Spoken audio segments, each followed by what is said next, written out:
Hey, Cider Crusaders, I want to keep with this theme of how the left for years have been saying, voter fraud's an issue and Russia stole the election, all these other things. And now all of a sudden, no such thing. Pedro Gonzalez wrote a great article in American Greatness. He's an assistant editor over there about accusations from this last election. Pedro, how are you, brother? I'm well. Thanks for having me. Good to be here. Thanks for being here. So let's start with the Public Interest Legal Foundation out of Pennsylvania. It says here they've claimed there's 21,000 dead people on the voter rolls ahead of the election. What do we know about that? And do we know how many of those could have voted? Right. And so oddly enough, this is apparently not so unusual that sometimes dead people end up on voter rolls. What's a problem is if they're registered as active voters. And as it turns out, that study found that more than 12,000 are registered as active voters, and about 90% of that number of the more than 20,000 have been dead for more than 5 years. So altogether, this is not normal that you have that many people that have been registered to vote for that long, and the fact that more than 12,000 are active.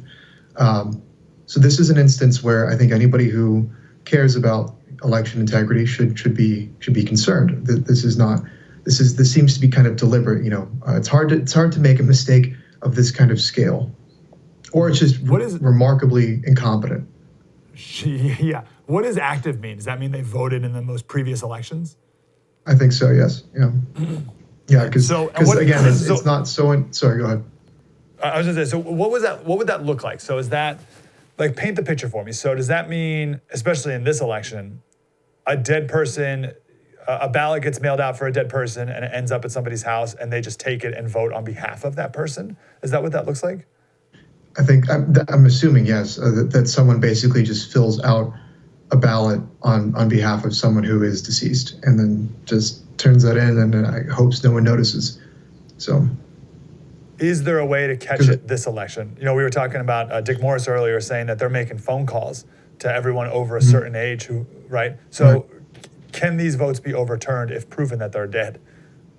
Yes, I mean there's not. That's the point of these investigations, I think it's important to kind of remain as neutral as possible as we're going through this, and just obviously it does look like fraud happened, but I think it's important to not kind of shoot ourselves in the foot and make like all of these allegations because it kind of discredits us. We're trying to discredit the people that we think rigged elections across the country. So I think we have to seem like the party that's interested in election integrity.